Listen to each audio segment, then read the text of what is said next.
game's over.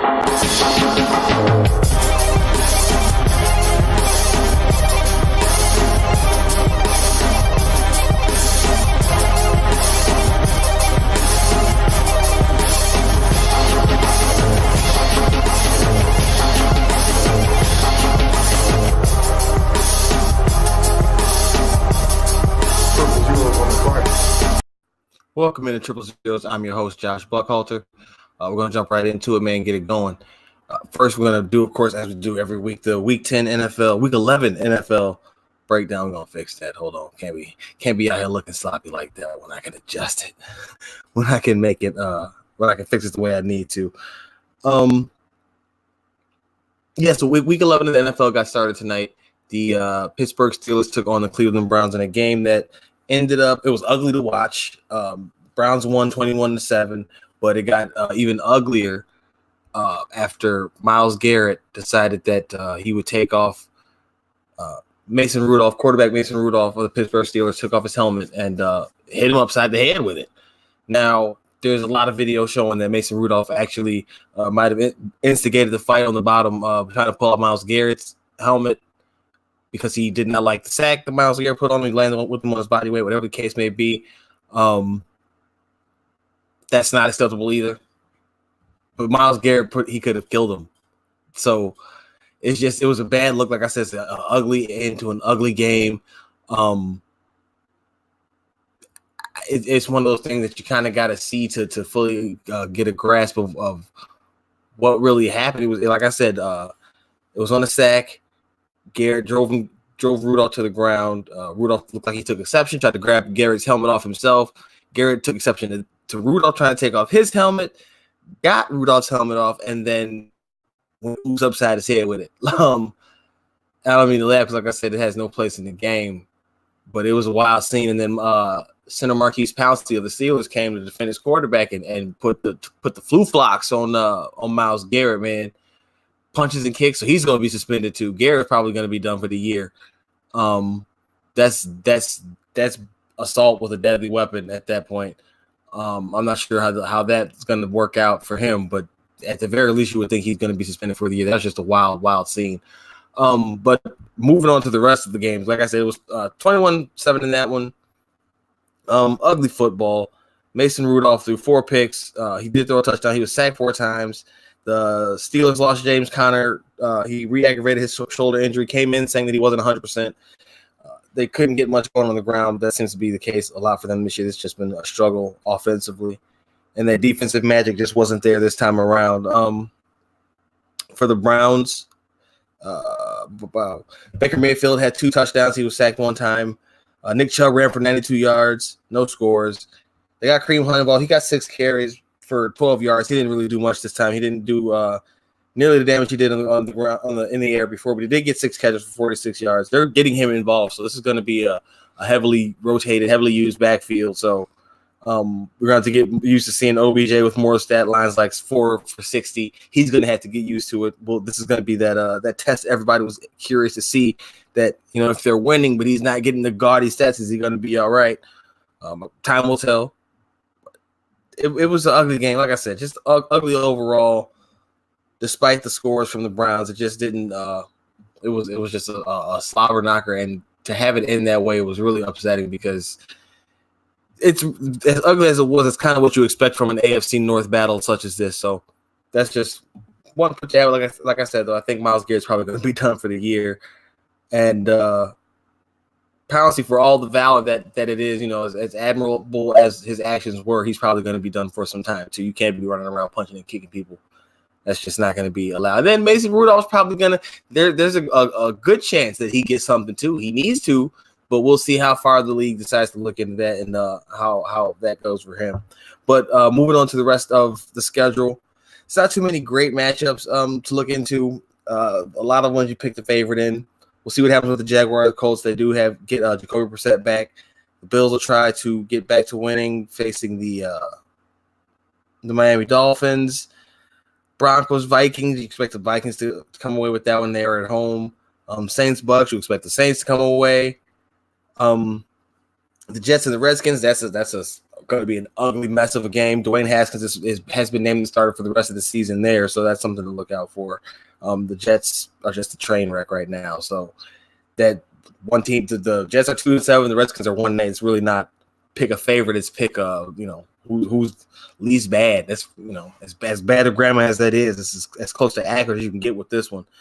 Then you got the Falcons and the Panthers. You expect the Panthers to win that one after that ugly game that they ended up losing last week. They tried to take down the Falcons, who are probably feeling themselves at least a little bit. They took down the Saints, stopped their march. And that I should have mentioned that the Saints will be trying to get back to their winning ways against the Bucs, which I would expect them to be able to against that poor secondary. Drew Brees is probably going to carve them boys up. I would be a little nervous. They just released Vernon Hargreaves too. The Bucs did that was a weird decision to me because like you were already struggling in pass. Well, I guess if he was there, you're struggling. You can't do much worse without him. But I don't know. It's one of those weird ones where maybe he was a problem or maybe he was a contributor, and now you're going to be even worse, which we will see against the Saints. But it was an interesting decision nonetheless. But the Falcons Panthers game does feature dark horse MVP candidate Christian McCaffrey. I'm on record as saying I'm not sure he's gonna. He won't win it. If he makes finals, it'll be for posterity purposes. Just say, hey, look, he had a really good year and acknowledge that. But I don't necessarily think that you see him walk away with the MVP. Now, granted, he does have 989 yards. He's got average 5.3 yards per carry, 11 touchdowns. He's also got 396 yards on 48 catches and 3 more touchdowns through the air.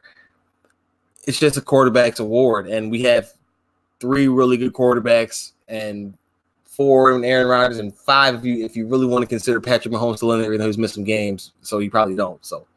But it's just a hard argument to give it to a running back, especially when the defense on that team is playing so well and the quarterback was doing okay prior to just kind of showing you why he's still, proving that he's still a young and inexperienced guy. Kyle Allen, that is. The Falcons, that last week's game against the Saints was more in line with what people thought they would get this year with them. But that team, I've been on them since probably about week 5.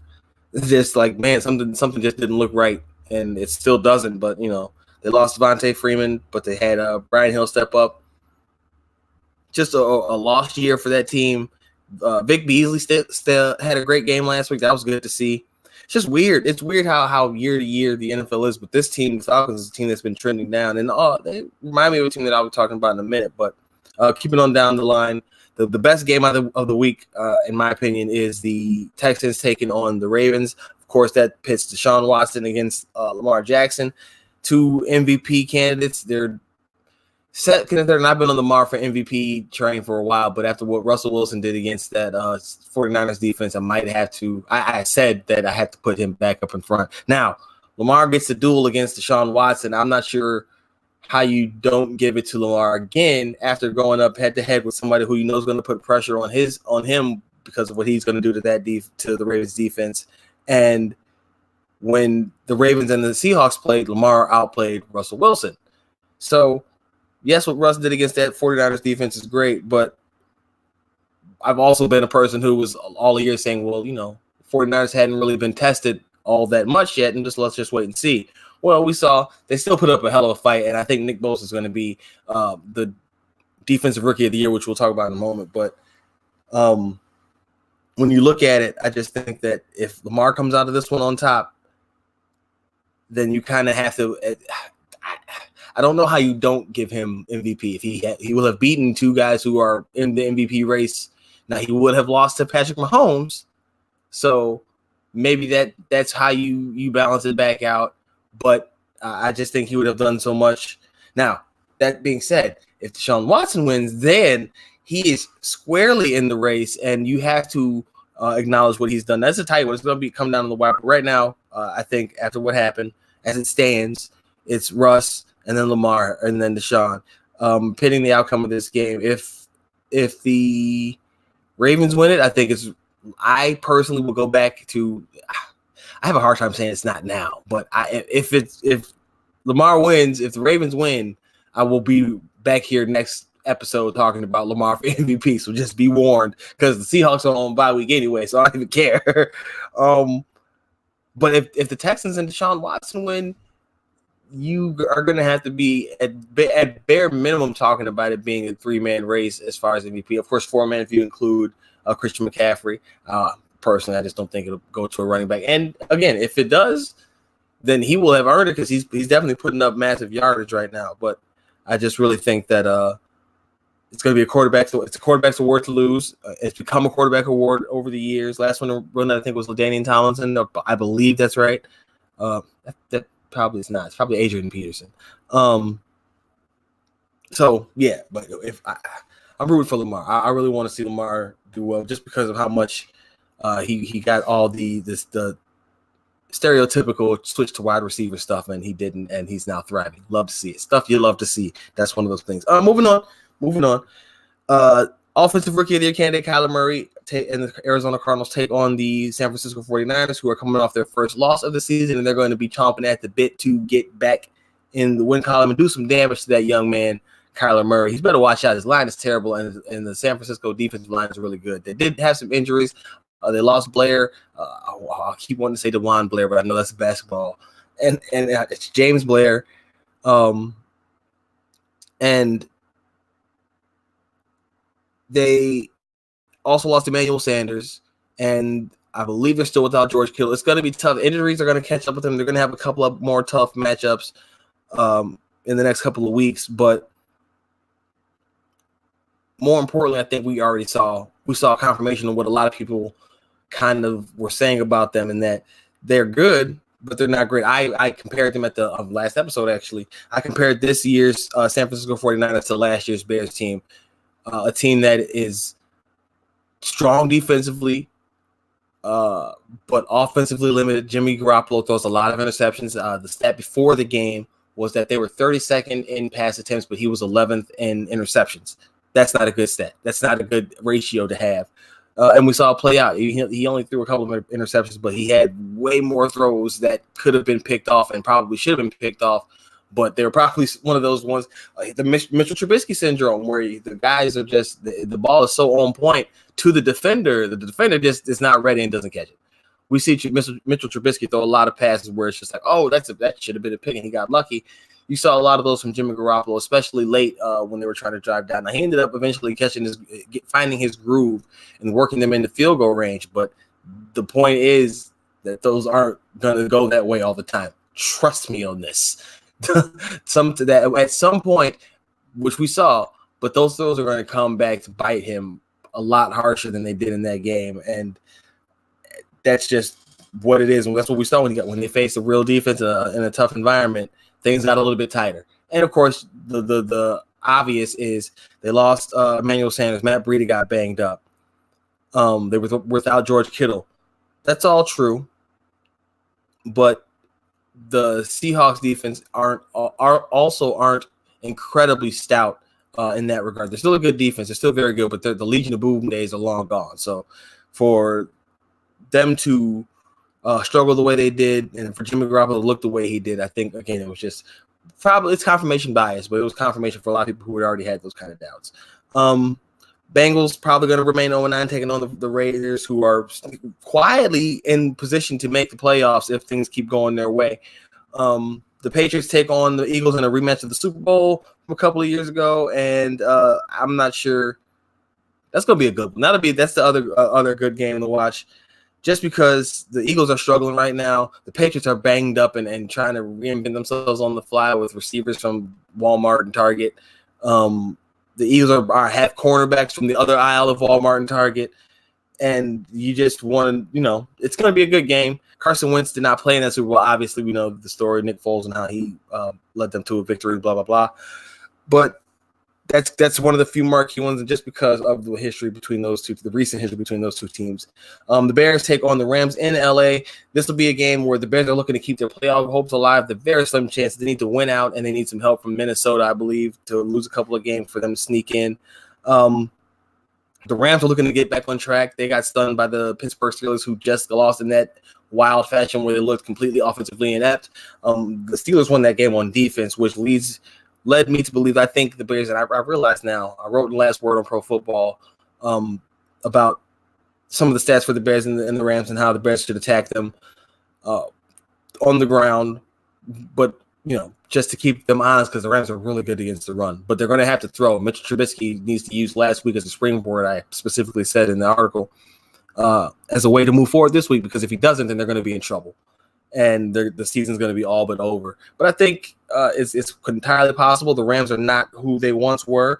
Todd Gurley is not back. He seems to be banged up. They're not giving him the workload that they once were. Brandon Cooks has been banged up. Gerald Everett, I believe I saw, was a little bit nicked up this week. I think he'll still play, but their offensive line is in shambles, and the people who are there are bad. Andrew Whitworth has looked like a shell, like a player who's gotten old fast. So this could be an ugly game a la last year when it was like 13-16, where we're just looking at some ugly football, but both of these teams are looking for this moment to get themselves springboarded into the postseason. I said before, the Bears are still very much in play for my prediction of 10-6 for them this year. That would involve them winning all but one game. Who knows if that makes it to the playoffs at this point, because it's some tough competition. But it's certainly better if they went out, and to do so they have to do it now. And they get a Rams team that, as daunting as the matchup on paper, when you at first blush may sound, it's actually a very winnable game, just like the game against the Saints and the Raiders, or like the Saints were, because the Raiders, they should have won. If they maintain that balance that they had, and the defense steps up, the defense is going to have to do a much better job this week against Jared Goff. Now, he's not a great quarterback at all by any stretch, but he's a much better quarterback, and in my opinion, than a Jeff Driscoll is. And he's got a much better offensive system around him than Jeff Driscoll does. So, and that's an interesting story too. The Lions with Matt Stafford and his back fractures, and how they're being investigated by the NFL, and he's scheduled to miss another game, I believe. It's just a wild development for a guy who's tough, and an organization that has enough drama as it is going on, enough issues on the field to have stuff like this going on off the field. And then that's the Sunday night game, and then the Monday night game is the Chiefs and the Chargers. And this one is really interesting because the Chargers were a 12-4 team last year, a playoff team last year, and obviously the Chiefs, we know the Chiefs won the division, and Patrick Mahomes was the MVP. But with Mahomes missing those couple games, it's kind of opened the door for teams like the Raiders, who are still above the Chargers, but the Chargers as well, to be able to get back into this race. If they get a victory over the Chiefs here, now it's a 3-team race in the West, and I don't think that you can count either one of them out, because they can all get hot at any given moment. I do think ultimately it will be the Chiefs, and then maybe the Raiders sneak in with the wild card. Who knows? But I'm not sure the Chargers get to do it. I think the Chargers kind of wasted their one good one last year. They have so many injuries. If they get a couple of those guys back, I believe they might get a couple back. I'm not sure on that, though. I just don't see them doing much to help them, because eventually attrition gets the better of you, and they're just not anywhere near where they need to be health-wise. As far as the playoffs go, the division leaders right now are the Patriots, the Ravens, the Texans, and the Kansas and the Chiefs in the AFC. And the NFC, it's the Cowboys, Packers, Saints, and the Niners. And the wild card is Buffalo and Oakland are the top two teams in the AFC, and the NFC wild card leaders are Seattle and Minnesota. So, yeah, a victory for the Bears helps them push themselves up. The Rams down. They get right there. If Minnesota loses, that pushes them another step closer. The Bears have to win out. If it comes down to them having to beat Minnesota, I feel fairly confident in saying that they can get that done. And this is all going to be about Bears kind of impact by and large. I don't see too much shifting. Like I said, the AFC is kind of interesting. You still have Indianapolis there. I think of any of the teams that are a threat to Oakland making that final wild card spot, it is Indianapolis, because of Jacoby Brissett and how he's played this year. But that should be an interesting one to watch. That might have been what ultimately cost them, is him having to miss that time with that knee injury. The top four, though, I believe are pretty much set in stone. I don't see anybody usurping either one of them. We know that the Bills won't be overtaking the Patriots. The Ravens seem to be comfortably above the Steelers, especially how they played tonight. Houston might have to worry about Indianapolis, because Houston has been known to drop a game here or there that they probably shouldn't have. Indianapolis is a sneaky team. And then the Chiefs out in the West look to be safe. But again, if they aren't able to get that mojo back, which I fully expect them to. But if they don't, because you never know, Oakland could sneak their way into a division win, which would have John Gruden looking like a genius that nobody thought he was when all this started going down. Let's look at awards races real quick. And really, this is just me picking players that I think that I would pick for the win. Obviously, I said that my personal MVP choice was Lamar Jackson. I am well aware, though, that Russell Wilson is probably the front runner right now, and deservedly so. He's having a marvelous year. That's not anything to say anything about to take anything away from what Russ is doing or anything like that.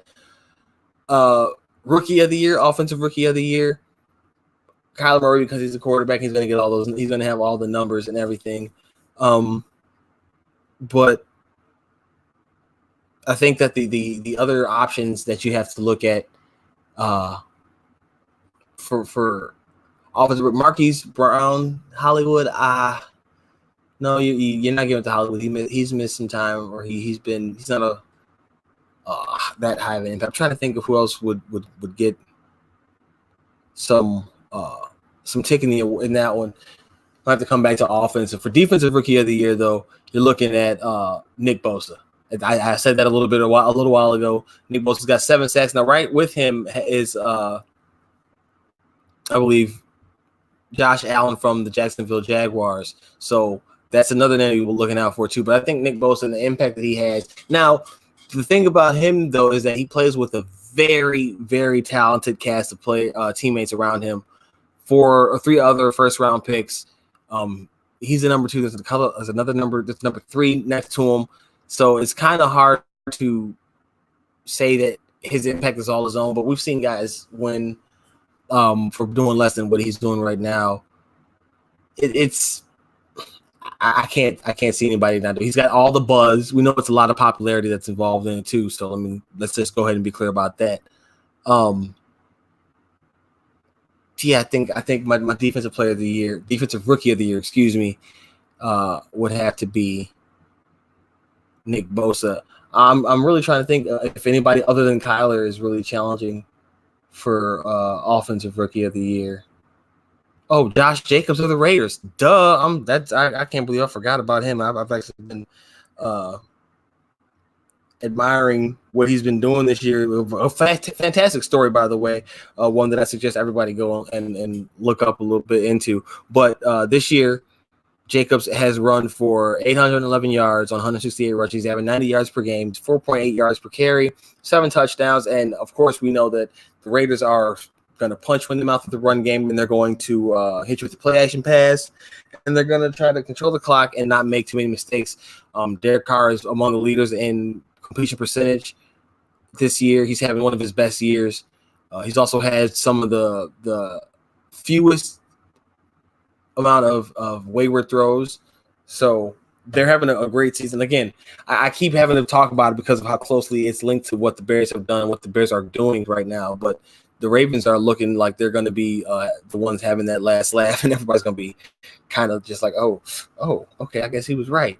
So, yeah, it's probably between Kyler and Josh Jacobs, and I'm probably biased because I usually support anybody named Josh just because stupid reason I know, but it's the truth. I'll probably go Josh Jacobs, but Kyler Murray's the quarterback. Like, again, if the quarterback is available if a quarterback is an option to win an award, chances are he's probably going to win that award. Just saying. Defensive player of the year, though. This one is interesting because this is also a popularity contest, but there's a couple of guys who could go for it, and that's Chandler Jones and Shaquille Barrett, who are the top sack leaders right now. The top tackler in the NFL is actually Blake Martinez of the Green Bay Packers, but he doesn't do much else. And what nullifies him kind of nullifies the other couple guys on his team who are top in their area expertise. Now, I'm going to explain all of that. Martinez is the leading tackler in the NFL right now. He has a couple of guys in the top 15 in tackles and quarterback sacks in Zadarius Smith and Preston Smith. But when you put all that together, you wonder, okay, well, they're offering the pressure. They're not really getting much else, but they're getting penetration. They're blowing plays up in the backfield.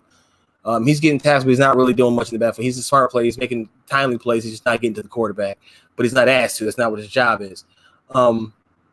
Having those 3 guys being at such high impact together kind of takes away from each one without, they're cannibalizing each other. With Shaquille Barrett, he had it for the Buccaneers in his breakout year after being with the Broncos for quite some time.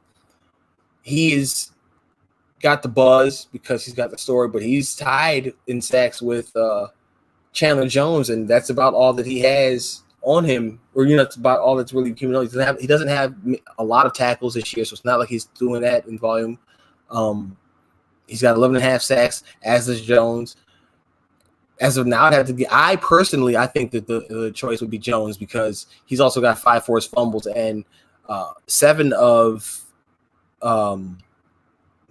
Barrett's sacks came in across 2 games, back-to-back games, 3 in one, 4 in the next.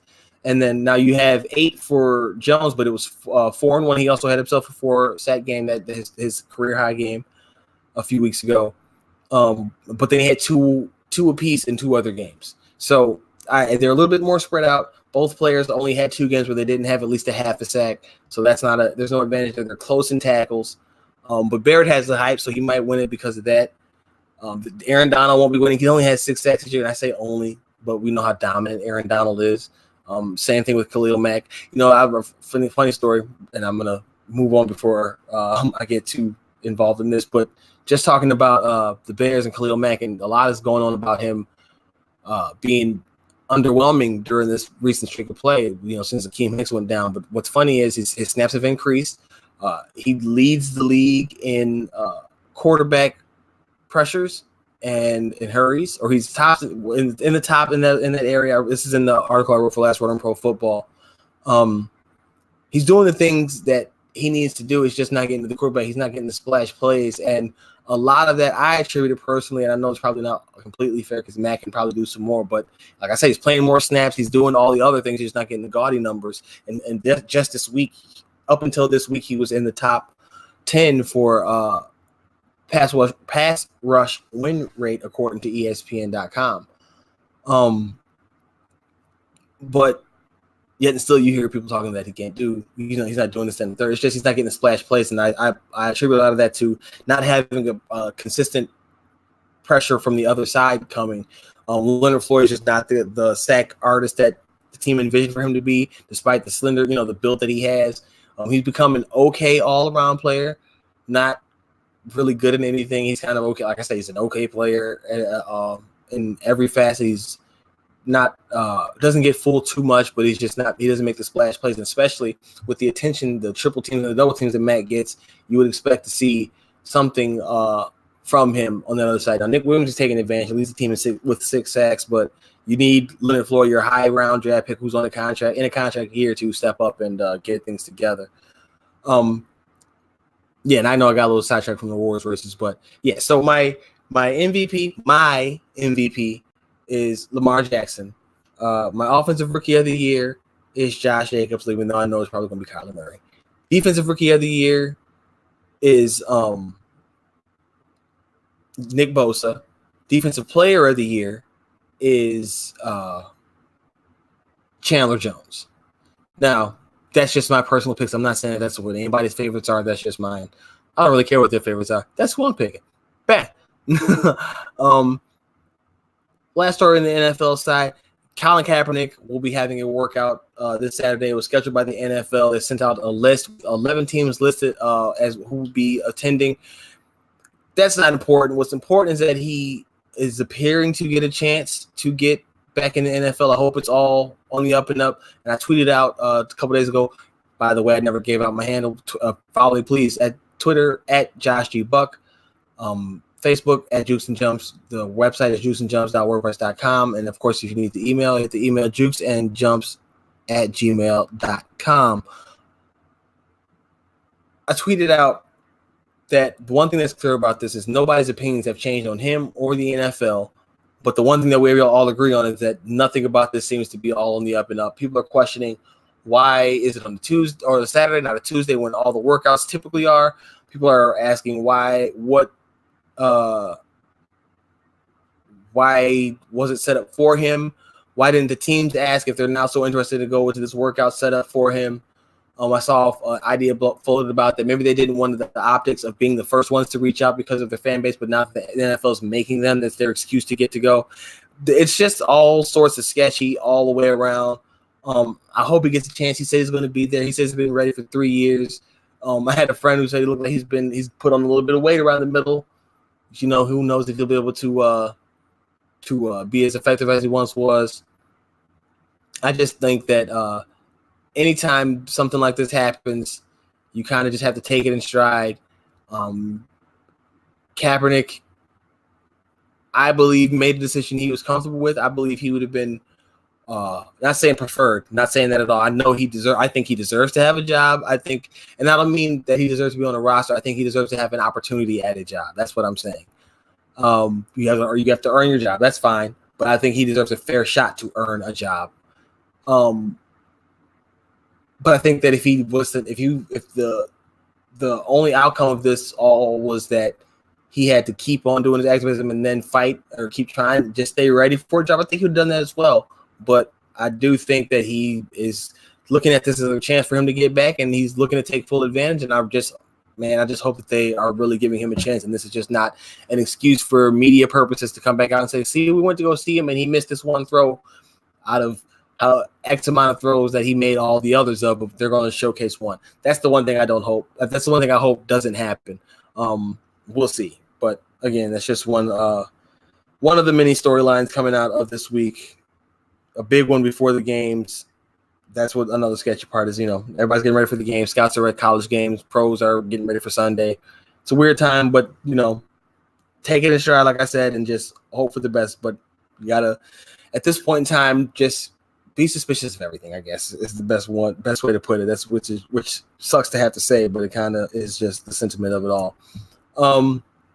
Switching sports altogether to the NBA, and we're going to start off with an interesting story. The Clippers lost to the New Orleans Pelicans. That's not the right graphic. What am I doing? The Clippers lost to New Orleans Pelicans 127-132. Paul George's return to action from his shoulder injuries. He played 24 minutes. He was 10-17. He had 33 points, 9 rebounds, 4 assists. He did have 5 turnovers, and he had 5 fouls. No Kawhi Leonard in this game, but the Pelicans, the story is that they lost to the Pelicans. The Pelicans were without Brandon Ingram. Lonzo didn't play. You know, they're still without Zion, obviously. But Jahlil Okafor didn't play. Josh Hart didn't play. They get 36 on them. Derek Favors scored 20. Reddish scored 19. Etuan Moore had 15. Fred Jackson had 23 off the bench. Like, yikes. Back to the Clippers. Paul George had the 33. Lou Will had 31. Montrez had 18. Rodney McGruder had 20 off the bench, but the next person after that was Mo Harkless with 9. So you're going to need more contributions than that. Obviously, they would normally have Kawhi there, but without him, it's rough. And it's one of them things. Goes back to what I was talking about with the Lakers on the last episode. The Clippers are going to look bad during the regular season. Kawhi's sitting out already. They're 7-5 right now. Kawhi sitting out, and people are like, "Oh, you know, he's already taking games off, and it's so early in the season."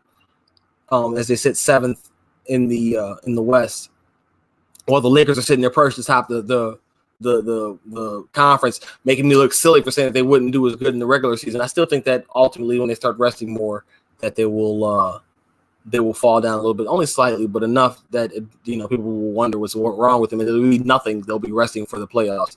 But similarly with the Clippers, I think they're just being proactive, and they'll win enough games to make sure that they're in comfortable in the playoffs comfortably.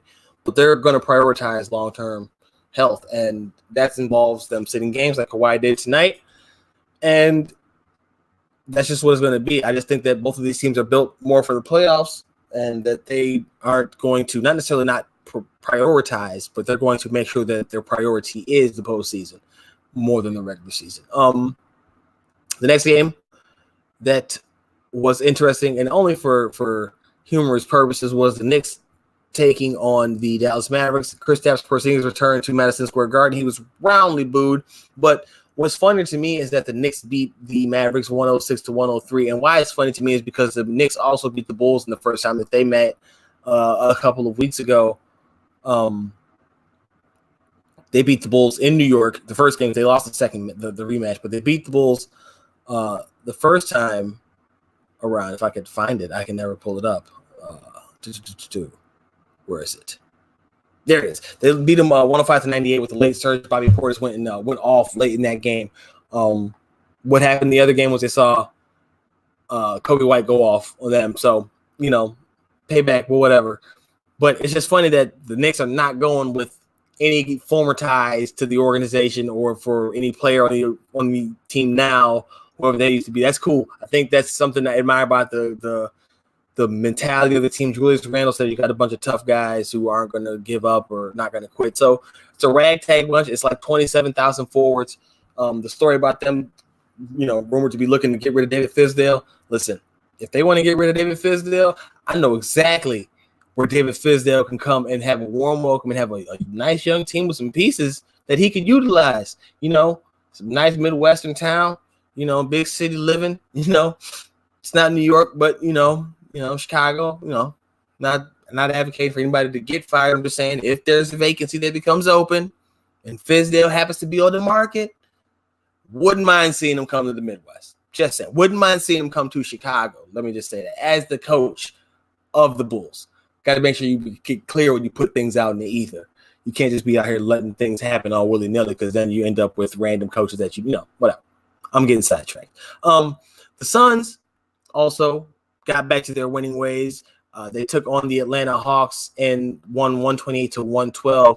The Suns are an interesting case because that I personally trashed this organization for the draft picks that they've made, for the way that they just that they didn't seem to have any direction with what they were trying to do. They lost DeAndre Ayton for 25 games. They just came off that loss, like I said, to the Lakers, 123-115 in that one. But the Suns are legitimately sitting here trying to be like an actual team. How dare they? You got to have some farm systems, and if they don't have the farm systems, then you don't really got no jokes. And I'm kidding. They're second right now in their division, 7-4. They beat the Hawks 128-112, as I said. Kelly Oubre back to scoring 30 points. Devin Booker had 27. They got 23 from Dario Saric, 19 from Kaminsky off the bench. Cameron Johnson had 15 off the bench. They're playing well. And Cam Johnson, like I said, that was the pick that made me kind of laugh at what they were doing. And he's had some rough games, but as far as a shooter goes, I mean, he does well. He gives you some rebounding too, so that's a plus. He hasn't shown very much playmaking, but he also doesn't do too much in turning the ball over, so that's a good thing. It's just it's still so early that it's hard to anoint them as anything other than having a really good start, but they are having a really good start. So that's one thing that I think that is not necessarily getting overlooked, but something that we got to make sure we don't overlook because they are really the Suns are showing some signs of maturity. The Ricky Rubio addition helped a lot, but I think the biggest thing, like I said, a grain of salt, admire their hot start, but just realize, again, everything can change by the midseason, and we'll see what happens when they start getting into the dog days. Maybe some more injuries hit, who knows? But if they get if they get DeAndre Ayton back and they start they're still playing like this, then look out because they could be a really dangerous team because they can score and they'll be able to score in a multitude of ways. So this is one to keep looking out for. Not the last, but one of the last topics, because the last game actually I wanted to talk about was tonight. The last game of the night, the Nuggets beat the Nets 101-93. And what's really important about this game, real quick, the stats from it. Kyrie had 17. That should tell you a little bit where we're going with this. Jared Allen had 17. Taurean Prince had Jared Allen had 17 and 10. Taurean Prince had 12 and 8. And then you got 17 from Spencer Dinwiddie and 10 more points from Zanzan Musa. Kyrie was 8 of 20, 1 of 5 from 3. Taurean Prince was 2 of 11 from 3. Spencer Dinwiddie was 1 for 7 from 3. Garrett Temple was 1 of 5 from 3, and Joe Harris was 1 of 4 from 3. Joe Harris has been kind of off a lot lately, so that's one that will have to be monitored going forward. But this team, I knew they wouldn't be the championship contenders that I expect them to be next year when they have KD, but for them to be as disjointed as they have been is really disappointing. I'm a fan of Kyrie Irving's, and I'm a fan of the Brooklyn the Nets of what they've done with their organization, but it looks as of right now that they've kind of trashed it off for nothing. Now, maybe it's because they did move on from D'Angelo Russell, but and he just not necessarily he was a better fit, but it's just not where the chemistry's just not at the same level yet. I'm not sure. They're 4-7 right now, fourth in their division. It just doesn't look like it looks like Kyrie is the issue, and that wherever he goes, not necessarily like he just can't be the man, and he can't. And I don't mean that disrespectfully. I just mean like his skill level is that of a Nightwing. Like I said many times, he's not Robin, but he's not Batman. And he can be a great sidekick. He can help you take over a game at times, but he can't be the main guy for an extended period of times because it's just not going to end well for him or for the team. He ends up having poor shooting nights, or he ends up losing the game. Usually both. That's why he needs a KD. That's why Paul George needs a guy like Kawhi Leonard, a guy who can close, a guy who can be there when need be. That's not to say they're not killers in their own right. They're just not that kind of player. That's just the way it is. There's no other way to put it. But as far as Kyrie being the problem is a harsh word, and that's the moral of what I'm saying here. I say that it's just not his role to be the leader guy, to be the lead dog. It's his role to be the lieutenant. He's the next guy up. I probably have that ranking all wrong, and I apologize to any service person, military or public service member. But he's not the top guy. He's the second in command, the second banana at best, and that's not bad. That's just the reality of the situation. So people need to stop trying to put that expectation on it, because I'm not sure that anybody in that building really thinks that. That's why you went out and got a KD. Otherwise, you could have just saved some of that money. I mean, you go for KD anyway because he's a 7-foot sniper. But to heap down Kyrie continually is kind of just like overkill, because like clearly we know he's just not that guy. And then last, we're going to wrap it up with this one. The father-son dynamic. What the hell am I talking about with the father-son dynamic? I'm talking about Doc Rivers and Austin Rivers. Now, maybe you saw it, maybe you didn't, but Doc Rivers got teed up at the end of the game the other night against the got teed up against the Rockets. Austin Rivers walked over, saw him yelling at the referee because they were missing a foul call, and he's giving him the T sign. Doc gets teed up, gets thrown out the game, and Austin's clapping at it and ended up tweeting out, Thanksgiving's going to be weird. And I just laughed it off because it's funny, and everybody was like, oh man, nobody's taking it too serious. It was funny for everybody around, but just I just thought about how funny the father-son dynamic is. Remember, Doc traded him, right? So like the first glance is like, dang, Austin kind of bogus. That's his pops, you know what I'm saying? He's supposed to just just leave it alone. But then you remember, no, once he trades you, anything's pretty much fair game. So if Austin had any influence on the tech at all, that's great, because you want to trade me? Fine. You can go watch this game from the locker room, pops. And then he gave him the call me sign at the end of it all. That was the best part, to just the coup d'etat, the coup d'etat. The cherry on top, was just it was just a good moment to see, because I know Austin probably thought about that with time, but just leave it. You know what? Nah, he sent me. He sent me packing. Get him out of here. And they did. It was just one of those things, and it's a moment that you can't pass up. I remember being a kid, going to Universal Studios with my pops and getting on the Jaws ride, and not knowing it was a Jaws ride, thinking it was just a boat ride around the park, and getting the ever-loving bejesus scared out of me, and then stopping and running off to the little slushy stand. And I went to the slushy stand worker. The slushy stand worker said, "What's going on?" And I remember turning around, looking at my dad, and I pointed him out like he was in a lineup. And I was like, he's mean.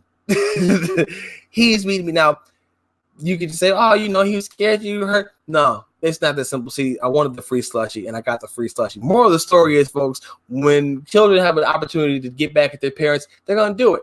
That's all I was getting at. I told that story to Philip some time and let you know that the father-son dynamic is such that when the son gets a chance to get back at his father and get a little even with them, the first thing he's going to do is do exactly that.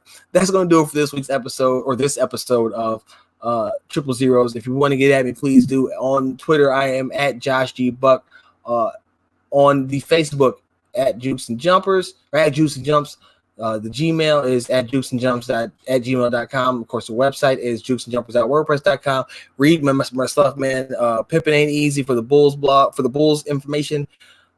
Last Word on Pro Football for Bears coverage, and of course, jukesandjumpers.wordpress.com for sports in general. Until the next time we talk, which will be Monday night, Tuesday, I'm out. Josh Buck, Triple Zeros.